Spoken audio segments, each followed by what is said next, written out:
I was watching this video of a woman who was driving her car into a harbor. Like there's these ramps that you use to sort of drive the boats into the harbor when you take boats up and you clean them off and whatever. And so then you use these ramps to drive the boat softly into the water again. There was this woman, or two women, they drove into the harbor and they're kind of halfway in the harbor and somebody's filming it and they're looking up and they're smiling. And it turns out it was the GPS that told them that they had to go that way. Instead of like looking, seeing that it's guiding me into the water, they just blindly followed because the GPS told them to. So I thought it was a funny story. And you see, like on the video clip, you see the woman driving, she's looking up at the guy filming and just smiling, like, what's happening? Like she hasn't even figured out what is going on, that she drove into a harbor. It's like she's still caught in this idea that, well, I don't know what's happening, I'm doing the right thing.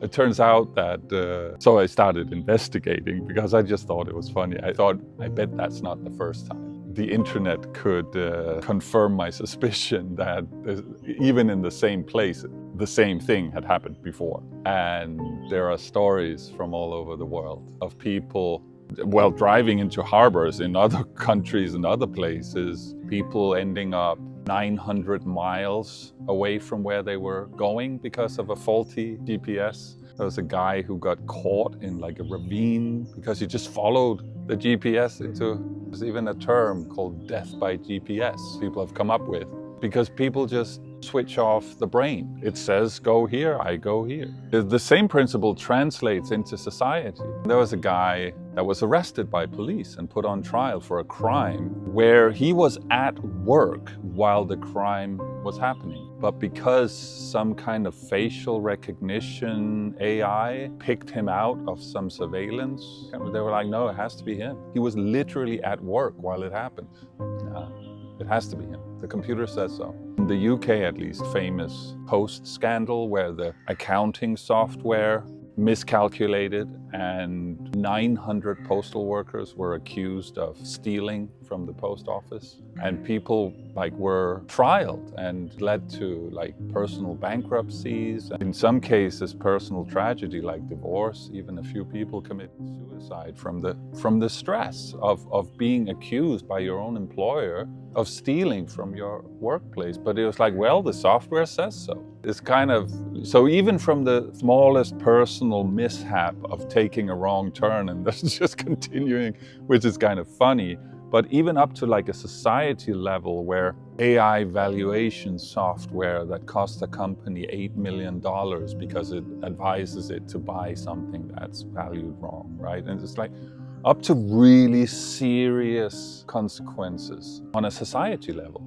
Hundreds of people being accused of something they haven't done. So what's the point? Sometimes I hear, because one of the tenets of a spiritual program is, just surrender. People are like, I'm not going to surrender. It's like, dude, you're already surrendered. Surrendering to technology every day. What we mean by surrender is, it's not like submit to abuse or anything. That's not what it means. If anyone says that, they're wrong. Surrender means you can't critically think about everything all the time. You are going to outsource part of your thinking somehow. Now, a lot of people do it to technology every day, and that's why I brought up these examples, is because, it's it leads to some really strange situations. What we're advocating is that there are these books that are thousands of years old, and when they're still around after thousands of years, it's because they say something about the permanent condition of being a human. If you choose to outsource part of your thinking to that,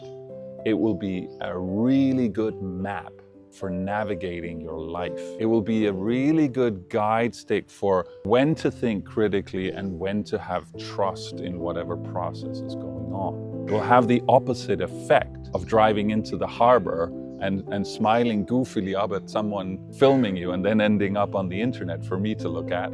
It'll have the opposite effect of that. Where it's like, well, you know what? This looks like a pretty big and pretty deep body of water I'm on my way into. Maybe, just maybe, I should reassess whether I'm doing the right thing here. This is actually what we're talking about when we talk about expanding our consciousness, because we're very small. The universe is huge. We're very small. We have a limited amount of consciousness. So if we direct it in the right places, that means certain eternal principles, which these scriptures, these Vedic scriptures describe, if we can just automate that, if we can have trust in that, surrender and admit that, okay, there's probably a good chance that when millions of people have achieved some level of life success by following these basic guidelines, maybe that'll work for me too, rather than some cutting edge technology out of Silicon Valley, which it'll send you in all sorts of weird directions. Maybe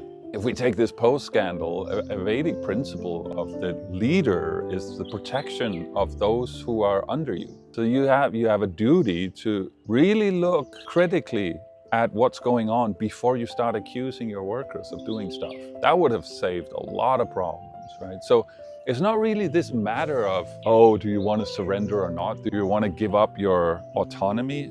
No, it's given up. Like we are dependent on our environments and, I mean, physics and gravity and the cycle of day and night. We need food, we need basic shelter, we need some sort of social interaction. If we follow the Vedic principles, that will largely work out, right? Life is hard enough as it is. So if we can live according to some basic principles, that means we will have enough spiritual energy to stop ourselves before we drive into a harbor. It's like, nah, this GPS is clearly wrong. Point of this is you are surrendered. It's just a question of what are you surrendering to?